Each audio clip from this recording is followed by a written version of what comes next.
লইয়া মায়ার জালে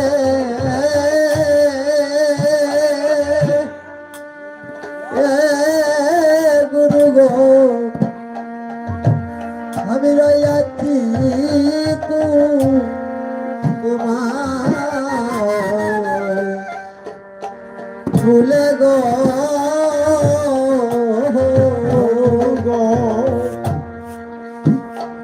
আমার কি জানি কি হবে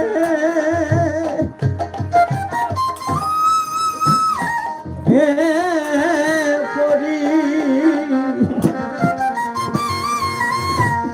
পরিণামে গো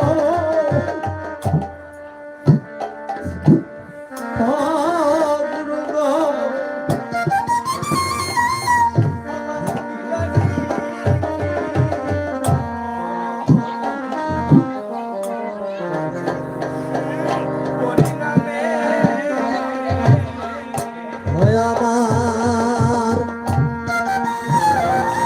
আমার কি জানি কি হবে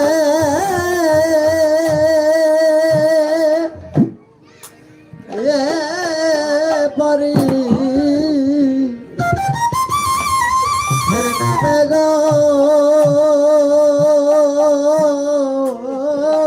গুরু গো আমার কি জানি কি হবে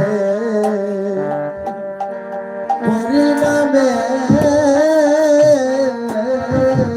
গুরু গো পরিণামে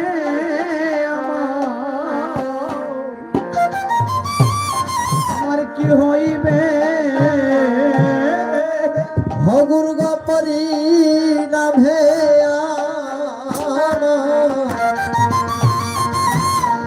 আমার কি হইবে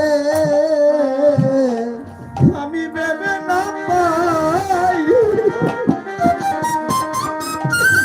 রাত্র দিনে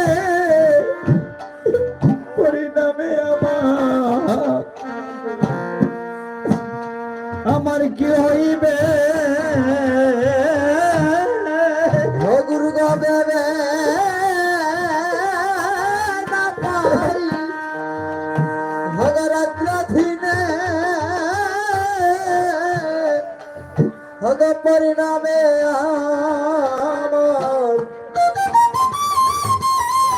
আমার কি হইবে ও গুরু গো আমি ভেবে না পাই রাত্র দিনে পরিণামে আমার কি হইবে গুরু গো আমি ভেবে না পাই ভগরাত্র দিনে ভগ পরিণামে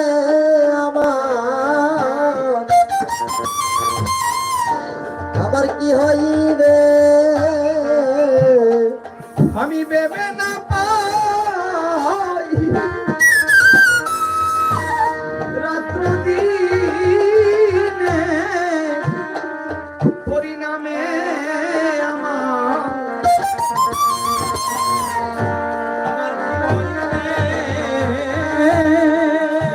গুরু গো আমি ভেবে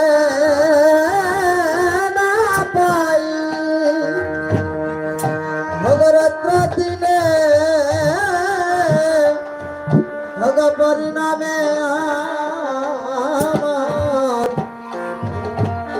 আমার কি হইবে যারা আমার আপন ছিল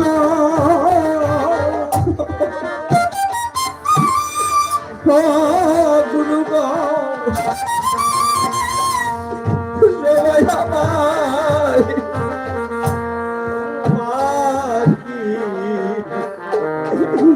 দিল গো গুরু গো ভগ যারা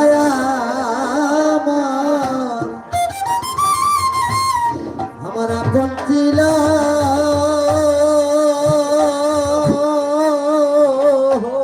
গুরু গো ওরে তারা আমায় বাকি দিল গো ও গুরু গো, গুরু গো তুমি যদি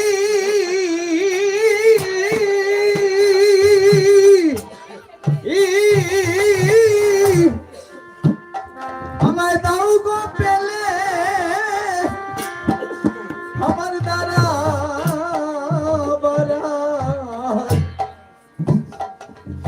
আর জায়গা না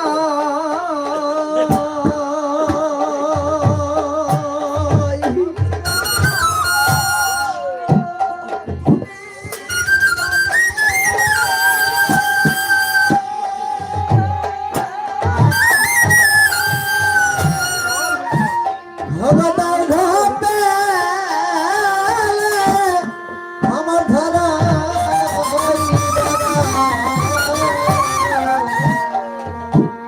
ভগ জায়গা নাই গুরু গো কেউ নাই আমায় আমায় উদ্ধারিতে ঠাকুর কাছে নাই আমার দারিতে কেউ নাই আমায় উদ্ধারিতে ঠাকুর কাছে নাই আমার আমায় দারিতে আমি আমি ব্যবসা করে করিয়া কাঁদি হে ও গুরু গো কেউ নাই আমায় উদ্ধারিতে আমি ব্যবসা করে আমি পড়িয়া কাঁদি ঠাকুর কেউ নাই আমার দারিতে ও গুরু গো আমি ব্যবসা করে ফরিয়া কাঁদি কেউ নাই আমার উদ্ধারিতে গুরু গো আমি জানি না কোন জন্মে কোন সুকৃতির ফলে আজকে এমন ভাগ্য পেয়েছি গুরু গো আমার মতো এই জগতে আর কেহ নাই এই ঘোর বিপদে পড়িয়া জানি না ওই যে শুদ্ধ ভক্তগণের কৃপা পেয়েছি এটা একটা পূর্বজন্মের স্বীকৃতি। আমরা যারা সাধু সঙ্গে বসি সেটাও একটা পূর্বজন্মের স্বীকৃতি। আজকে সমস্ত কিছু ত্যাগ করিয়া সেবার সামনে বসেছি। যদি পতিত না হইতাম তাহলে সেবার সামনে বসতে পারতাম না। হরি বল।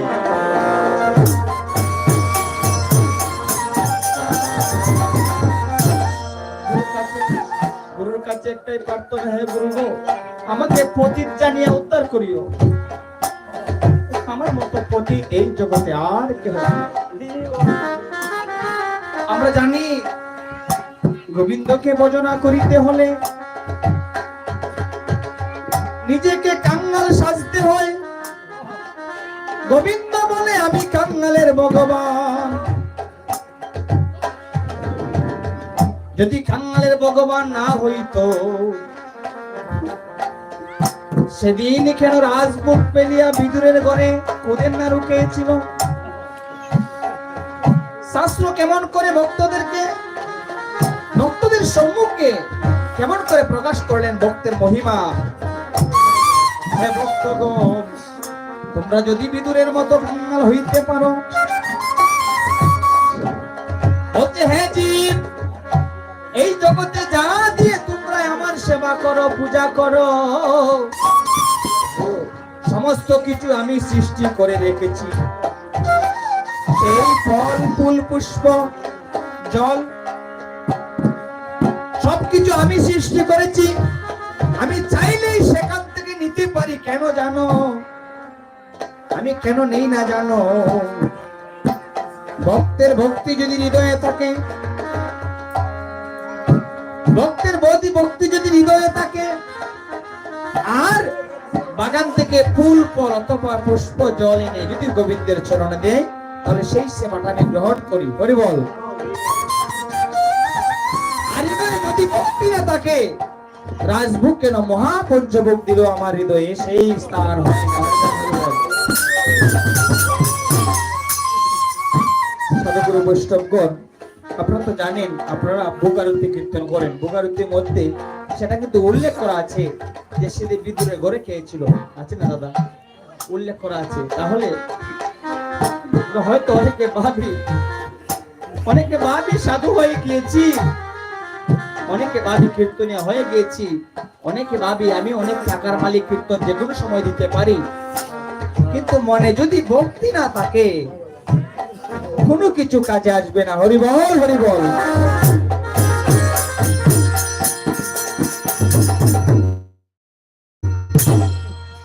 যদি ভক্তি না থাকে, কোনো কিছু কাজে আসবে না। যদি এটা না হইতো, এই জগতে যারা ধনী, তারা আগে ভগবান লাভ করতো। বা রূপ যশ, যদি রূপ যশ দিয়ে হইতো, যারা রূপবান যশবান, তারা আগে ভগবানের লাভ করত।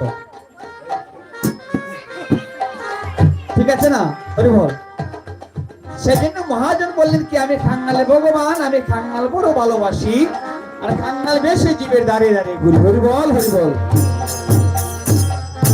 তাহলে যদি আমরা কখনো কোনদিন খাঙ্গাল হইয়া গোবিন্দের সেবায় নিজে দেহটাকে লাগাইতে পারবো, সেদিন হয়তো গুরু গোবিন্দের কৃপা হইতে পারে। হরি বল, হরি বল।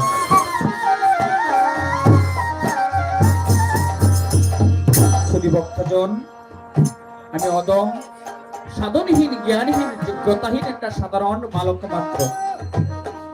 আমাকে যে এই নাম যজ্ঞের দায়িত্বটা দেওয়া হয়েছে, বলছে নারদাদি ব্যাসদেব দিতে নাহি পারে সীমা, আর আমি নরাদম কি বলিব সেই নামের মহিমা।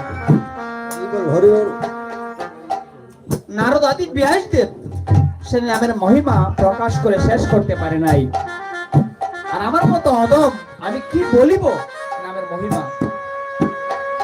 রাস্তার মধ্যে যে দোলকণা পড়ে থাকে, দোলকণার মধ্যে একটি কণারও উপযুক্ত আমি পাত্র নহে। হরি বল। আর মহাপ্রভু ভক্তগণ সেখানে অনেক লীলার মাধ্যমে প্রকাশ করে গিয়েছেন। বলে না, আমার হতে আমার ভক্ত বড়, আর ভক্ত হতে ভক্তের চরণধরা বড়। হরি বল। আপনাদের মতো সত্য ভক্তের চরণধরা যদি আমার শিরে তাকে, তাহলে একখানি আনন্দ হইবে। হরি বল, হরি বল।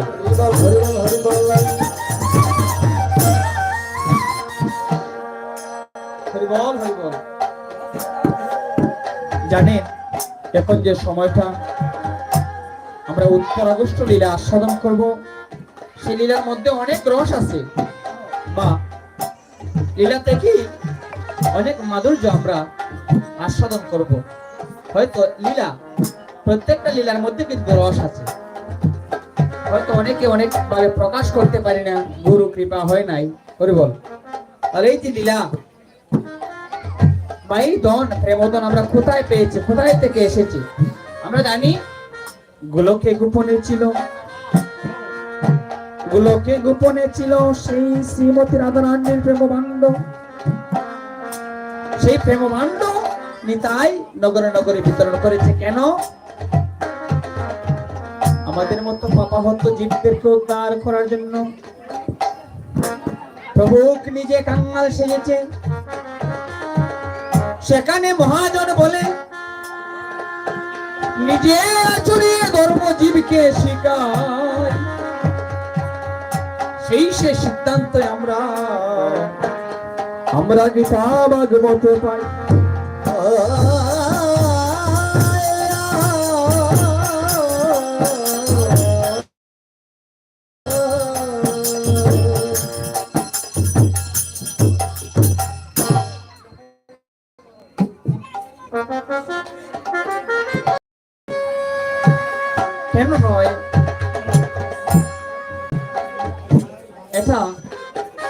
এই যে কৃপাটা, আপনি গীতা পড়েন, বাইবেল পড়েন, ভাগবত পড়েন, কোরআন পড়েন, যাই কিছু পড়েন, নিজের কর্মটা নিজে করতে হয়। আরে বল আস্তে জোরে। ভক্তিমতী মায়েরা দেখেন, রস যদি আস্বাদন করতে হয়, একটা কথা অনেক সময় হৃদয়ে অনেক কথা জাগ্রত হয়ে যায়। উপর থেকে যখন আমরা জল ঢালি, আরে বল কথাটা সবাই লক্ষ্য করবেন, উপর থেকে যখন আমরা জল ঢালি, নিচের পাত্রটা যদি সঠিকভাবে না বসা থাকে, তাহলে জলটা মাটিতে পড়ে যাবে। হরি বল। আর পাত্রটা পরিপূর্ণ হবে না। পাত্র যদি পরিপূর্ণ না হয়, জল বেয়ে পড়বে না। হরি বল। তাহলে ভক্তিমতী মায়েরা, সাধুগুরু বৈষ্ণবগণ, আমরা যাই কিছু কীর্তন করি প্রভুর কৃপায় আর আপনাদের আশীর্বাদে, কীর্তনগুলা যদি ভালোভাবে শ্রবণ না করতে পারি, কীর্তন ভালোভাবে না করতে পারি, হৃদয়ে আনন্দ জাগে না। হরি বল। একজন মহাজন বলেছে, আমরা যে সেবার সম্মানে থাকি, প্রত্যেকটি ভক্ত এক একটা বিগ্রহ স্বরূপ। হরি বল। বিগ্রহ মানে কি আমরা বুঝি, আমার প্রভুর মূর্তি, ভগবানের মূর্তি, মায়ের মূর্তি। হরি বল। তাহলে প্রত্যেকটা ভক্ত এক একটা বিগ্রহ স্বরূপ, আর আমরা হচ্ছে ব্রাহ্মণ স্বরূপ। তাহলে বিগ্রহ যদি সামনে থাকে, তাহলে ব্রাহ্মণ কেমন করে পূজা করবে? হরি বল, হরি বল, হরি বল, হরি বল। কথাটা কি হৃদয়ে ঢুকেছে মা? বিগ্রহ হচ্ছে ভক্তগণ। বিগ্রহ যদি না থাকে, তাহলে ব্রাহ্মণ কি দেখে সে মন্ত্র পাঠ করবে? হরি বল, হরি বল। তাহলে এই বিগ্রহ হচ্ছে আপনাদের মতো শুদ্ধ ভক্তগণ, আর আমি অদম দাঁড়িয়েছি আপনাদের মধ্যে। কেন? প্রভুর নির্দেশ যে নিজে আচরণীয় ধর্ম জীবকে শিখাও, নিজে আচরণ করো, তারপর জীবদেরকে শিক্ষা দাও। হরি বল। কারণ প্রভু বাইনিতাইকে নিয়ে সেই প্রচার করেছেন। কেন করেছিলেন আমরা জানি। এই পাপা হত খলির জীবকে উদ্ধারের তরে একদিন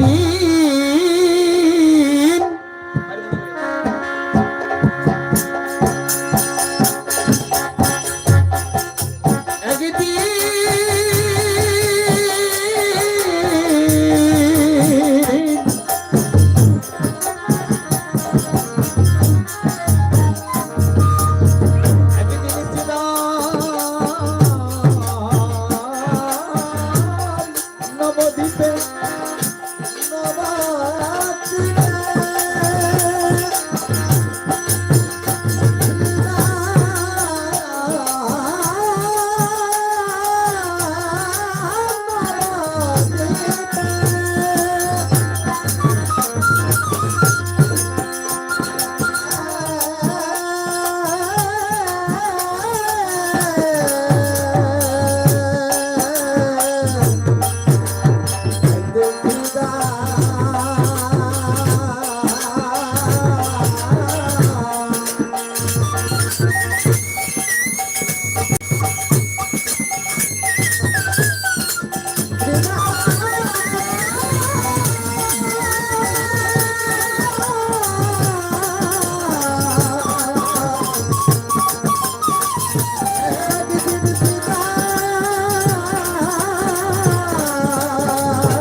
শ্রীরাম নবদ্বীপে আমার সচিদানন্দন গৌর হরি মনে মনে ভাবছে, হারে আমি যে জীবগণকে উদ্ধার করার জন্য ধরাধামে এসেছি, কখন এসেছি? অনেক দিন হয়ে গেল এসেছি, কিন্তু আমি যদি জীবের দ্বারে দ্বারে না যাই, আমি যদি জীবের ধারে ধারে না যাই, তাহলে আমি এই পাপা হত জীবদেরকে কেমন করে উদ্ধার করিব? তাই প্রভু মনে জানিয়া, মনে চিন্তা করিয়া ভাই নিতাইকে সঙ্গে করিয়া গৃহ থেকে বের হলেন। মনে মনে মনে ভাবছে, দাদাকে বলছে, দাদা গো চলো আমরা শিবা সঙ্গনে যাই। আর দুই ভাই মিলে জীবনকে উদ্ধার করি।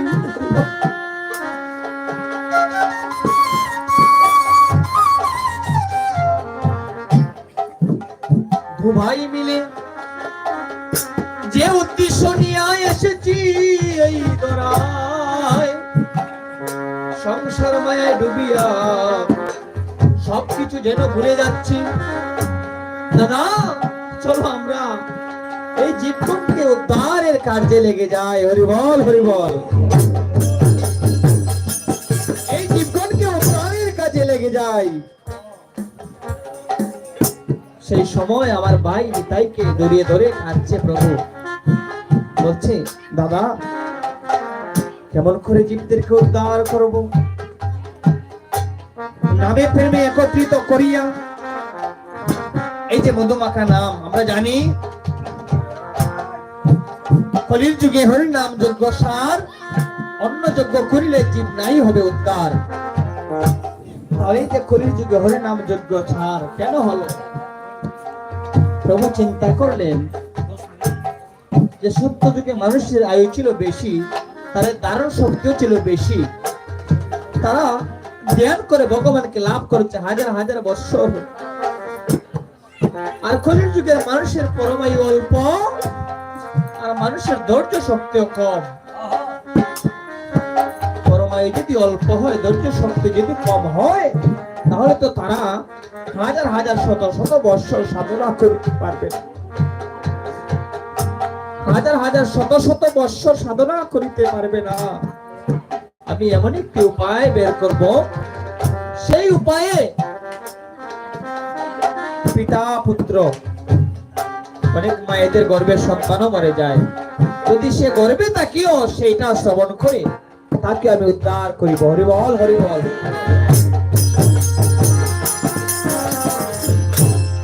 সেই দিন সেই কাঙালের ভগবান গৌর হরি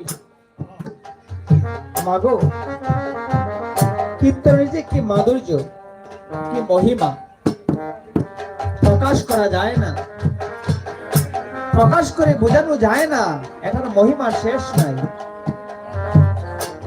আমাদের জন্য চিন্তা করছে গৌরহরি, আর আমরা কি চিন্তা করি? সংসার চিন্তা। হরিবল। আমাদেরকে উদ্ধার করার জন্য গৌরহরি চিন্তা করছে, আর আমরা তার চিন্তা কখনোই করি না, কখনোই ভাবি না একদিন যে যাইতে হবে। হে জীব, সময় থাকতে গোবিন্দ ভজ, সময় থাকতে গোবিন্দ ভজ, হা কৃষ্ণ হা গোবিন্দ বলে কাঁদো।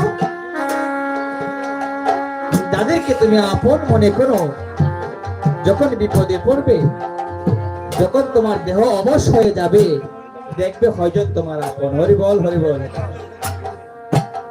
আপনারাও কিন্তু তারাও সাথী দিলেন।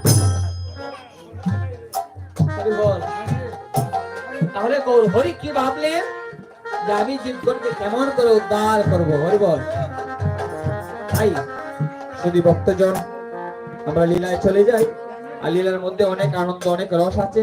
আমরা চাইলে 2-4 ঘন্টার সময় অন্যদিকে কাটিয়ে দিতে পারি, কিন্তু এটা মহাপ্রভুর নির্দেশের বাইরে হয়।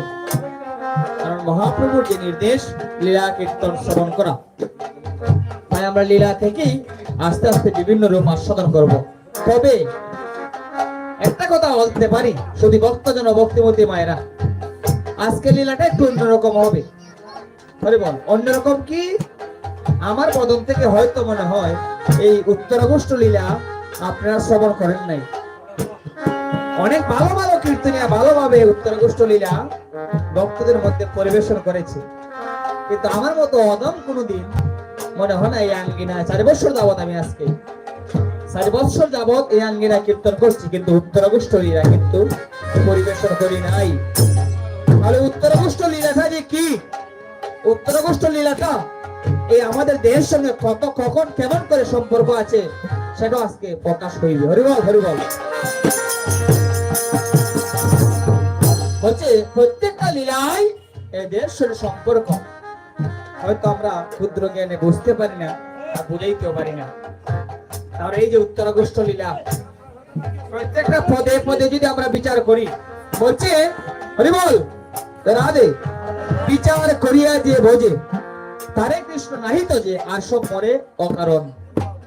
সেজন্য বলছে পদ কীর্তন করতে হলে প্রত্যেকটা পদে পদে বিচার করতে হয় যে মহাজন কি লিখেছে, কি এমন মধু পদাবলী, পদাবলীর মধ্যে কি এমন মধু আছে। তাই আমার মহাপ্রভু ভক্তগণকে উদ্ধার করার জন্য এখানে বাবা শর্ত আছে ভক্তিমতী মায়েরা, হরি বল। এখানে কিন্তু মহাপ্রভু একটা শর্ত দিয়েছে। কি শর্ত? যারা সেবাসনে বসিয়া একনিষ্ঠ ভাবে সেই মধুমাখা নাম শ্রবণ করে, এমনকি পশু পক্ষী জীব জন্তু বৃক্ষ আদি তরলতা, যারা একনিষ্ঠ ভাবে সেই মধুমাখা নাম শ্রবণ করে শুধু তাদেরই পরম গতি লাভ হয়। হরি বল, হরি বল। তাই আপনাদের কাছে বিনীত অনুরোধ, যতক্ষণ শিবার সঙ্গনে আমরা থাকতে পারি ততক্ষণই মনটা যেন নামের প্রতি শিবার সঙ্গনে ভক্তদের হৃদয়ে থাকে। হরি বল। যতক্ষণ থাকি, আমি পারি না চলে যাব, কিন্তু যতক্ষণ থাকি ততক্ষণ যেন মনটা প্রসাদ নিয়ে আসেন বাবার। হরি বল। শুধু ভক্তজন, আমরা লীলা প্রবেশ করার পূর্বে যারা যারা এখনো প্রসাদের বাকি আছেন, কৃপা করে শিবার সঙ্গের বাইরে আনন্দবাজারে গিয়ে প্রসাদ গ্রহণ করে আসুন। হরি বল, হরি বল, হরি বল। তাই আমার মহাপ্রভু যে আইন, সে আইনটাকে আমরা ভঙ্গ করবো না, আমরা লীলা সেবন করবো। যে রাধে ওরে সুরধনির তীরে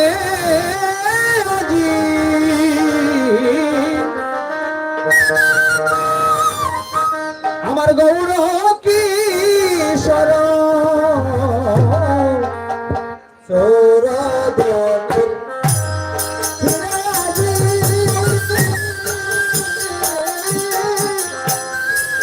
আমার গৌর কিশোর সুরধনির